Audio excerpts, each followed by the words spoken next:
Welcome to another edition of Plank of the Week, the most successful show that Talk Radio TV has ever produced. It doesn't produce that many shows, but this one's definitely the most successful. We saw, of course, the Plank of the Month was awarded last week, and it was in fact Sadiq Khan. So he's actually carrying the crown into the new month. This is the first one in March. I'm delighted to say that I'm joined by two stalwarts who have been up all night coming up with lists of planks. It's Andre Walker, Talk Radio's very own finest, and of course Madeline Grant, who is from the Daily Telegraph, assistant comment editor, I believe you are. Yes, that's well, right. Welcome to News UK. Welcome to Talk Radio. Now, so Madeline, who's your first nomination? Okay, so my first nomination is James O'Brien. James O'Brien. Yes. Never would I thought I would hear that name on this show, because normally I don't allow his name to be mentioned on my radio show, but I will on this occasion let you explain why. Well, what is wonderful is the way in which the ardent Remainers continue to be trolled and sent into kind of spirals of despair by even the most minor anodyne little joke on Twitter or whatever.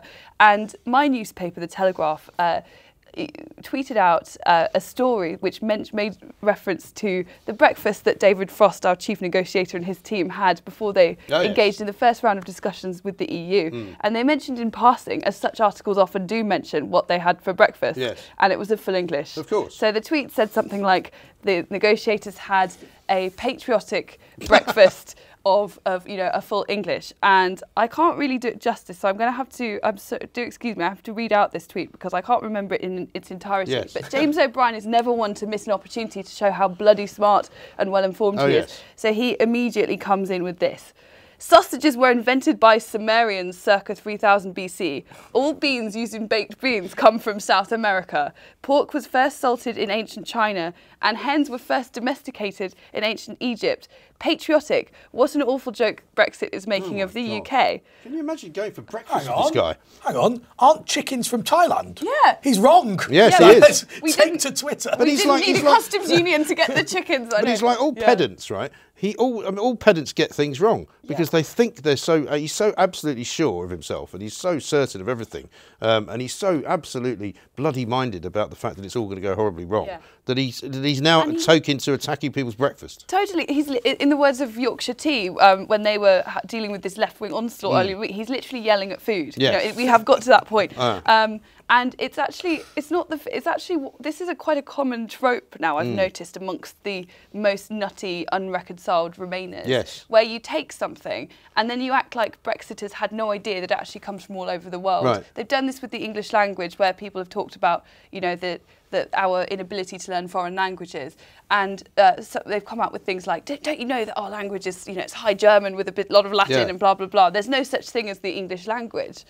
It's as if we Brexiteers have no clue about our own history. It's incredible, isn't it? Deeply patronising. Was it that guy from the BBC who did it for the children's CBeebies, wasn't it? That tea is all part of the empire, and it was all because we exploited the Indians, and that's why we drink tea. And it's not English at all. But I've often wondered about the pro-Europeans, or I prefer to call them, as you know, anti-patriots. Yes. But the anti-patriots, at the end of the day, this is why they love the EU so much. It's got nothing to do with big government socialism or abolition of democracy or whatever. It shows they're more intelligent and greater watch. There has always been an element in British society, quite a dangerous element in my view, who hate ordinary British people. Yeah, they do. And they make a virtue of it. Well, they've never forgiven them for voting for something they didn't want because they're not as bright as they are. That's basically where they're coming from. But I think it goes back further. It does. They've been around since, Orwell identified it beautifully in The Lion and the Unicorn. We talked about the intellectuals who are ashamed of their own country and how they would feel more comfortable stealing from the poor box than standing to attention during the national anthem. Like, these people walk amongst us. It's very true. And Corbyn is the kind of king of it all, because you can see every single week as he stands up at Prime Minister's questions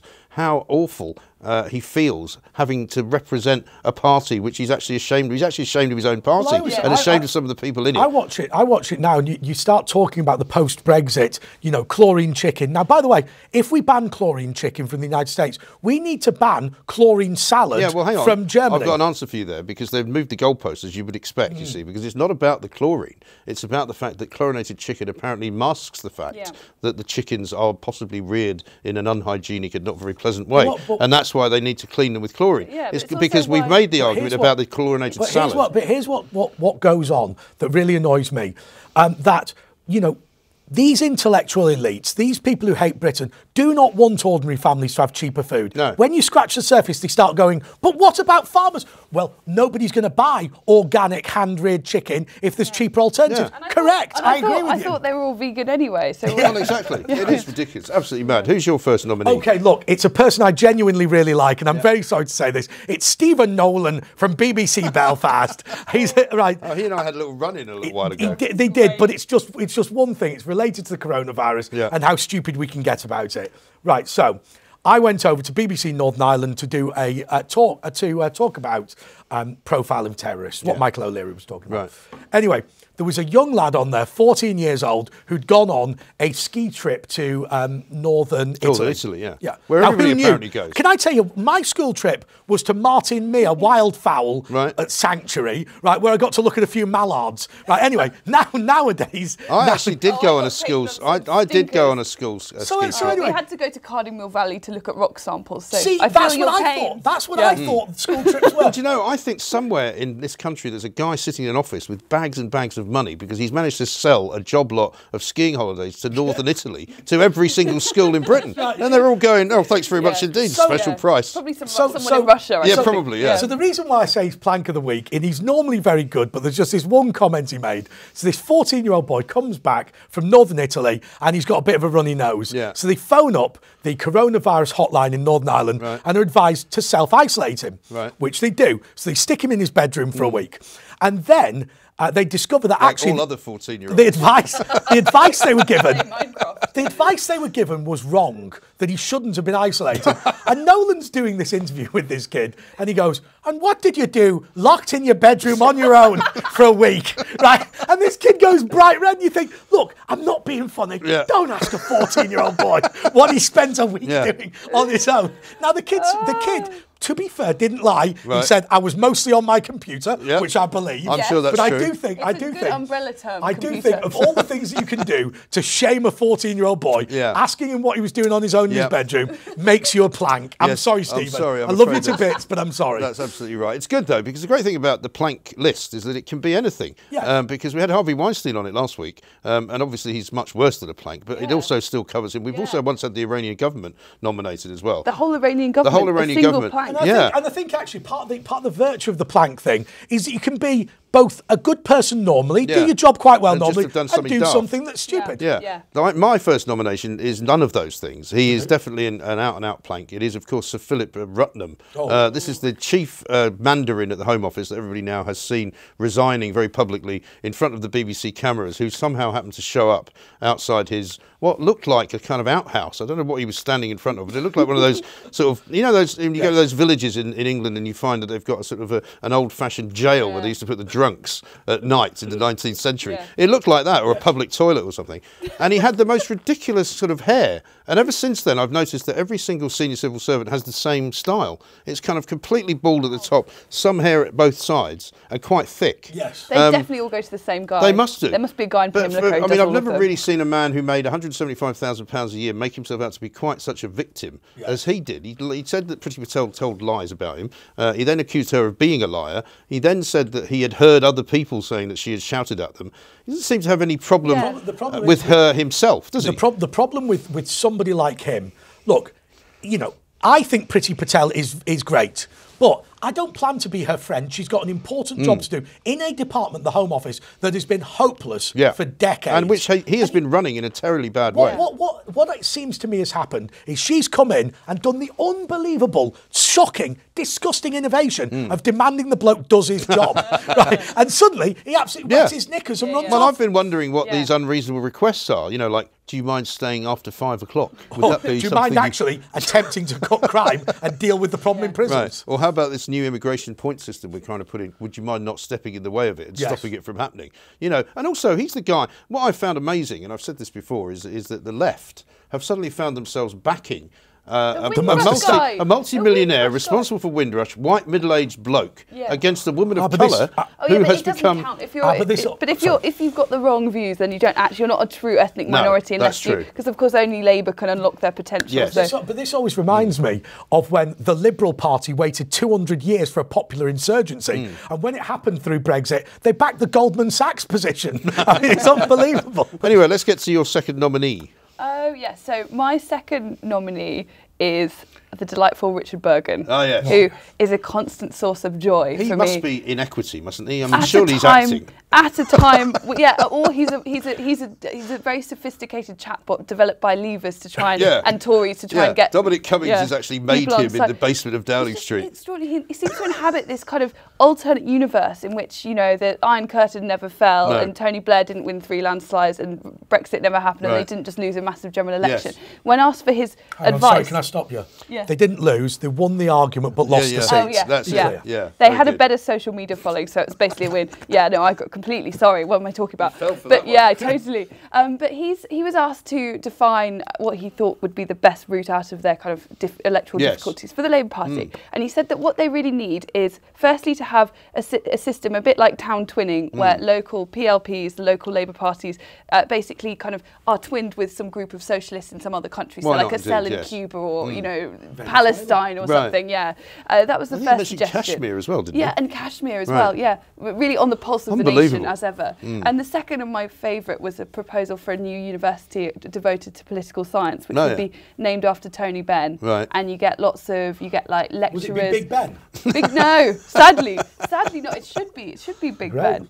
Well, as long as and it's not you named get- after Hillary Benn, you'll be fine. Mind you, Tony Benn was solid on Europe. He really, Yeah, he hated really it. was. Yeah, he hated it. He Yeah. thought it was a terrible But idea. I think secretly probably so are people like Richard Bergen. I don't think they love the EU at all. Well, Corbyn hates it, doesn't Yeah, he? But he totally. can't tell anyone he hates it. sure I he mean, it's basically- unbelievable. Yeah, because But the what great thing Corbyn about will always Bergen, do- though, is he comes with a badge, doesn't he? You can get a badge from Bergen, Oh, but he yeah. apparently had to clarify on Twitter that the badges are only available to members of the Labour Party. Who do like as some if there's phone- been some massive clamouring for Oh, it. I want one. I don't know about Hang you. on, I'm a registered supporter of Richard Bergen. I'm supporting him for deputy leader.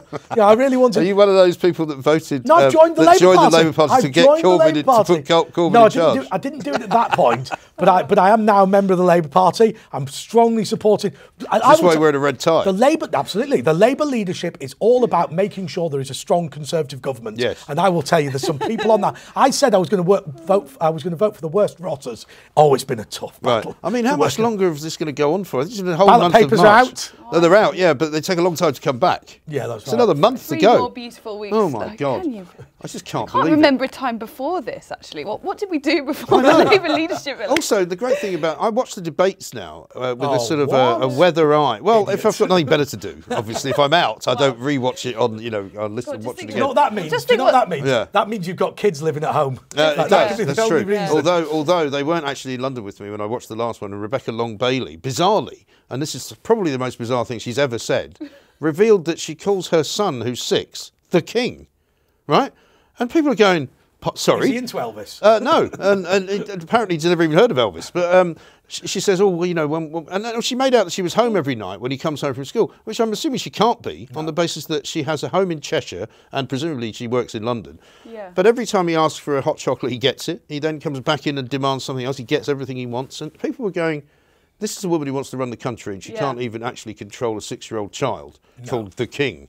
Do you think he's got like one of those Mind bomber you- jackets with the mind king on the you- back of it? Yeah, Mind also, you- it sounds like the king is a massive, rampant individualist. I'm not Yes. sure that he's really swallowed the Corbynist worldview. He certainly is. You're absolutely right. You're number 2. Well, you were talking of Rebecca Long Bailey. Yes. I've got Rebecca Long Bailey. Well, there you number go. two. Yes. Now, look, I'm sorry. As if by magic. It didn't happen this week, but I just really wanted to talk about it because it's been on since the last time I was here, which I think is legitimate. I think so. Right. And also, I'm nominating Rebecca Long Bailey.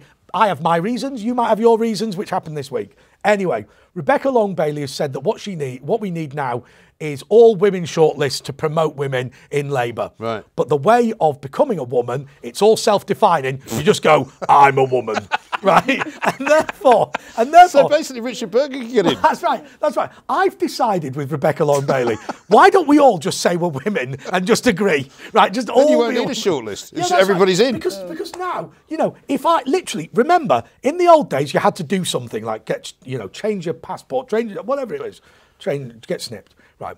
All I do, I'm a fat, hairy, obnoxious, deep-voiced bloke, but if I go, I'm a woman, then I qualify for the all-women That's fine. shortlist. And you can, if you need to, seek access to a woman's refuge in case you're worried about... Let me tell you something. Olympics as That's right. Although, to be fair, I'm not being funny, Madeline, but I'd lose. You know, they go, most men are able to outrun women. I'm not. To be fair. But about the wrestling, though. Maybe you could do something there. Yeah, that's right. Yeah, I'd be well up for that. Body slam and Lineker. I don't think you could do that either. No, I probably couldn't. No. I think there's two sides to this. One side is serious and one side is not serious. It's great to ridicule these people. I would hate to think that she's going to become Prime Minister, but I genuinely think that at a time of change, when there's Brexit going on, when we need to stake our claim in the world, we need a strong Conservative government, and Rebecca Long-Bailey is going to guarantee that for us. Okay. Well, I'm going to stick with your theme of people with three names, because I'm going to come up with Hugh Fernley-Whittingstall, who you might remember. Like him. You might remember him as the River Cottage sort of killing. I think he killed a pig once that his children had raised. And made them watch him kill it, because he thought that was a great idea. Red in tooth and claw. I'm from the countryside. I think that's fine. What was it? Called Wilbur? Yeah, something like that. I think it was, yeah. And then, of course, he opened a series of restaurants. On Friday of last week, when old Greta Thunderbird, as I call her, turned up in Bristol, arrived like some kind of rock star, right? Arrives at Bristol Temple Mead Station, then gets into the shittiest sort of, little electric car to be driven to wherever it was they were doing the speeches from. He tweets out that he's never been more excited to take his family out to meet Greta Thunberg. And here's another thing, right? He's only just closed his restaurant in Bristol because he opened it last year or something, hoping to supply the good people of Bristol with, some fine local fare. And of course, it's failed miserably because one, he was charging too much money for it, and two, he's now had to fire loads of people who were sitting there. So this idea that he's this kind of, woke climate activist now really winds me up. How is his restaurant expensive? I thought he foraged everything anyway. Well, yeah. He's just walking around picking up mushrooms. Do you know what these TV chefs are like? It costs a lot more money to go on a foraging expedition than it does to just grow them with some chemicals. Yeah, and also, he's again, it's all about this virtue signalling nonsense that goes on. You can't just go to a climate change rally. You have to tell everyone you're going to a climate change rally, and you have to tell everyone it's the single most important thing in the world today. Going to be done under truancy rules.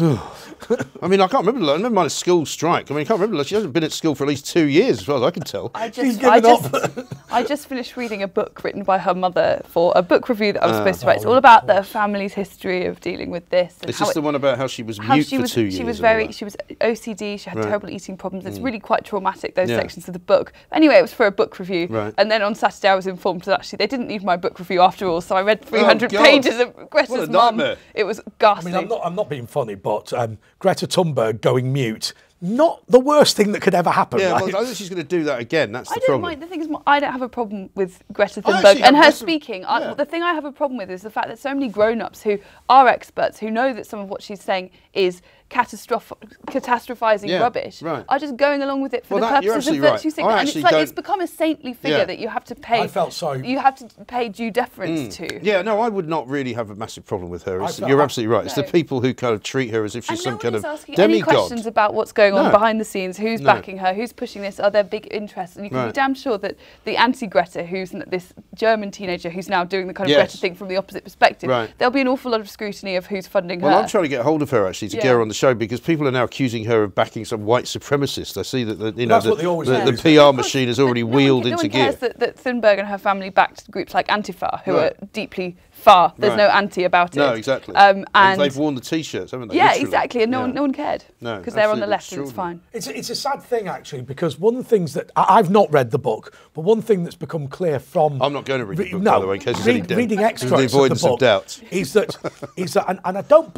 this isn't necessarily a bad thing, but the outcome is bad. We needed to do something about our daughter's mental illness, and so we have done something. Well, OK, that's fine. Why are we listening to this as if it is a sensible analysis of how we should run world economics? And the point that really upsets me is this. I saw Greta Thunberg stand up and go, we need to end this view of perpetual economic growth.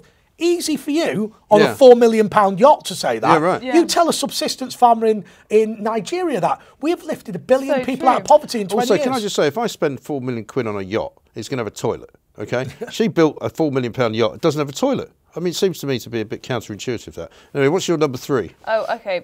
My number 3, I'm sort of weighing it up between 2 options, but on balance, I think I'm going to go for Sadiq Khan. Okay. I have a new hero in my life. The King of February. Or rather a heroine, who is a member of the London Assembly called Susan Hall. I know Susan Hall. She's great, yes. I saw this fantastic clip of her probing Sadiq Khan about his spending priorities, and he was asked why he's been channeling all this money towards these kind of pet projects involving, you know, funding local music groups and so on, when instead that money, she said, should be diverted towards knife crime. And he said, I'm more concerned with investing in the next generation of Dave and Stormzy's than I am in the victims of knife crime. And I just think that's the plankiest thing in the world. Yeah. It shows a complete disregard for what the people of this city actually want themselves. And it also ignores the fact that in some ways, people like Dave and Stormzy have at times glorified violence. You know, Dave dedicates songs to his brother who is in prison for murder. For murder, yes. And his other brother who's in prison for drug dealing or fraud or something, I think. Yeah, exactly. You know, are these really the role models if you want young people to choose a different life away from knife crime? Are they really the right people to be championing? These are the people who, of course, all of the white record company executives at the Brits were cheering to the rafters when they were shouting on about how, he's written an extra verse about how the Prime Minister's a racist. Yeah, yeah. Great. And that led the BBC website. You were like, wow, that's such a dog bites man story, isn't it? Rapper thinks Tory is racist. Like big deal. I want to dispute that Sadiq Khan's a plank, and I'll tell you why I want to dispute it. Well, you can't do that because he has won it for the whole of the month of February. Well, I'll tell you why. So he has why I think this is wrong. Because the reason Sadiq Khan is not putting money into knife crime is because he doesn't care. So essentially what he's very good at is blaming the government when things don't go well. Yes. And the reason he's putting money into all these local groups is he's just buying votes in the same way the European Union does. Yeah. Now, do you know what? That isn't planky. It's going to work sinister. as well. But it is going to work. But I mean, we have, as I say, had the Iranian government in, as I said, and Harvey Weinstein. So you can have sinister people in there. I'll buy that. It's not a disqualification. I mean, we literally everything is covered here. But the and of course he's going to win. He's definitely going to win as London Mayor of the next election because the Tories are split and they have Sean Bailey and Rory both running. I quite like Sean Bailey. He's not much of a candidate, really. Nobody really knows who he is. He hasn't been out there. Not enough people even recognise him. So Sadiq Khan's machine is just going to be too good for him. Sadiq Khan. I met with George Eaton. Do you know George Eaton, the journalist? But Roger Scruton fame. Yes. Yeah. What he said was he was Sadiq Khan's biographer, and what he said politely was he's a very good campaigner who has struggled with the transition to executive office. What that means is he's terrible at the job, but he's good at winning it. And he's good at PR. Because, I mean, sure enough, he hired a load more PR people to do his PR for him. Your final one? Well, I'm back to coronavirus, I'm afraid. Okay. Kim Jong-un. Oh, yeah. Right, now. I haven't heard of him for a while. The story I'm going to tell you is depressing, but I do think that the fact that Kim Jong-un has not been nominated yet on Plank of the Week, has he? I don't think he has, no. Right, is why you need to do it. North Korea has had one case of coronavirus and they shot the guy. Nice escape from North Korea. For all of his evil, he is fatally ridiculous. Yes. Do you remember when he ate so much cheese he got gout and couldn't walk? Oh, who among us? I mean, he is just one of the most laughable comic figures. But in terms of coronavirus will not kill a huge percentage of people, although it is a serious problem. It's massive in South Korea's got loads of it, apparently. So when it infects North Korea, I just wonder whether finally this might be the straw that breaks the North Korean government's back. Right. I hope that this is their kind of Chernobyl where they begin to fall to bits. But in the meantime... Well, that's happening in Iran, isn't it? Absolutely. I mean, look, cheese eating, the gout, the fatness, the fact that his hairstyle, which he calls a Kim Jong-un, I call it a Simon Cowell. Yeah. But anyway, that became popular in his country because he forced people to have it. The whole thing, plank. Yeah, it is amazing. But there is often a kind of, with very sinister dictators, there is often, in terms of the kind of horseshoe, you often end up with something that's kind of comical. And that's why, for example, Hitler has been such a fertile source of humour for, ever since the great dictator with, and things like The Producers, etc. There's often this unintentional comedy amongst all the sinister undertones. Although I wonder if now you could even do that. I wonder if you could ever do, like Springtime for Hitler they did Team nowadays. America. Yeah. And that was that, but that was 2004. So that was actually quite a long time ago now. It feels like yesterday. When you think about the way that the cultural movement has changed in the last, say, 10 years, and the kinds of things that you can do. Yeah. I mean, I made this point before about the South Korean movie that won the Best Picture Oscar. Parasite. You know, Parasite, which apparently is a great film. My son's seen it. I haven't seen it, but I thought it was very amusing when you saw all these people in Hollywood going, "Isn't it great? We have all this diversity," and everyone on the stage is from South Korea. And I'm going, well, I'm sorry, that's not actually what diversity is. You can't just invite a load of people in from one country and go, now we're very diverse. The idea is you actually hire the guy to make some movies in America, and then maybe you actually get some South Korean actors and actresses to be in some American films. I don't know about and that. that's diversity, isn't it? I don't have a problem with the South Korean film winning because no, I don't. Yeah, I just have a problem with them calling it this is diversity. Yeah. Because we've given it to a foreign film. It's just that the rest of Hollywood is so bloody hypocritical about this. Oh, it really is. They're so hypocritical. Yeah. And they are, you know, it's very white, very privileged, etc. But they spend their whole time railing against white privilege. I think if you have, the more you talk about white privilege, definitely the more white privileged you are yourself. Well, was it Natalie Portman, I think, who had the names of all these female directors sewn into the garment that she was wearing that night? They should have won. But of course, she runs a film production company who has hired precisely no female directors to direct any of the films that they produce. So, you know. Do you know, somebody once said, and I forget who it was, so forgive me, whichever journalist wrote it, they were saying that part of what makes Hollywood elite the Hollywood elite is that hypocrisy makes you powerful. If you can fly the world in a private jet while simultaneously talking about climate change, it doesn't just mean you're a hypocrite, it means you're important enough to get away with being a hypocrite. And actually that is part of how they reinforce their power. So maybe they've got a special league table for hypocrisy, and maybe that's But it reinforces your power, doesn't it? It does. Well, speaking of hypocrisy, I'm going to give you my final one, and it's Gary Lineker, who has been on the Plank list, I think, last year, but not actually on a Plank list of Plank of the Week. Because the reason this all started was I was a bit bored over Christmas one night, and I just came up with, you know, the top 10 planks of 2019. And when I tweeted it out, everybody went, "What about him and her?" And I went, "Oh, there's another 10," and it became 100, a list of 100, right? So it's really easy to do. But so he was on that. For all sorts of reasons, but he's on it this week because he was one of them, and there were many of them that I could have picked, but I picked Gary Lineker just because I think he's a bit of a plank, and he's also blocked me on Twitter as well because I asked him what he was doing with all the money he was making from Walker's Crisps because he didn't He's blocked me. Yeah, but then again, I called him an evil man on Twitter. I don't think he's evil, right? But he is incredible. Well, when I was at school, they used to tell us that if you collected enough Salt and Linekers, then you'd get tons of new books for the library. Like we did it for years. I think we got maybe the sum total of one book. It was deeply misleading. Absolutely. But he, of course, loves to jump on any sort of lefty bandwagon that he can do. And of course, he jumped on the Boris baby bandwagon because, of course, it was on Saturday that we found out that Boris was going to father another child. I'm not going to say a sixth child or a seventh child. I don't really care how many children he's got. Don't care.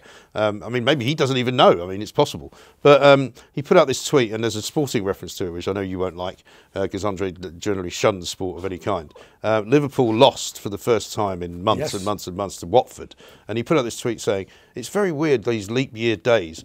Liverpool are losing to Watford, and somebody's admitted to sleeping with Boris Johnson." Nobody has ever claimed that Boris Johnson has failed to pull. No. Right? I mean, that is one claim that's never been made. But it's a typical sort of insult from the left, and of course he's a millionaire. It's a bit lame, yeah. It's very lame. Very unimaginative. It's very unimaginative. It's not very funny. And he's one of these guys who's very pleased with himself, and he thinks he's a very funny guy, and he really isn't. No. Isn't there a way, now I don't understand left woke culture, where suggesting that suggesting that somebody's unable to pull, could that be body shaming, fat shaming, insulting their masculinity? Oh, well, you can do all of that if you're on the left, that's fine. You know, it's just if you have to be kind to them, but they don't have to be kind to you. It's just weird to hear Gary Lineker describing Boris as though he's some kind of weird incel in his room, when he's clearly never lacked for female admirers. Well, I mean, Boris himself, I think, has given plenty of interviews in which he's been quite specific about his fertility, for want of a better phrase, which I'm not going to go into. We're probably all carrying his child. Let's face it. I mean, you know, he's our prime minister, so you know. I think it's because he's a classicist, so he shares a lot in common with the gods like Zeus, who can just kind of transform at will into some animal and impregnate from afar. Right. He is an amazing man. And I think it was hilarious watching that day on Saturday, because first there was the kind of Priti Patel meltdown from 10:30 onwards, and then about 5:30 a second meltdown came when they found out that Boris was having a baby and that he was marrying Carrie. I mean, I did think it was quite funny because, of course, the Queen always used to have problems with Boris Johnson in the sense that when you are called to be Prime Minister, your wife or husband comes. Yes. Which, of course, remember at the time, Boris had a wife. Well, he could have taken Marina along. No, apparently they said if she... Yeah, that's right. He could have taken Marina, but if he didn't, he's taking no one. Right. So now it's all agreed. And actually, if you were to... Can you imagine the wedding day? Isn't it weird how Brexit has made our politics more continental? Yes. We've now got a philandering Prime Minister, Right. a kind of out of the mould of, Hollande or, Yes. or a Mitterrand style. So we've now reached the point Yes. of 9, and I feel like we're running a bit long here, so we should try and get through this quick. We need to reduce each other's 3 offerings down to 1.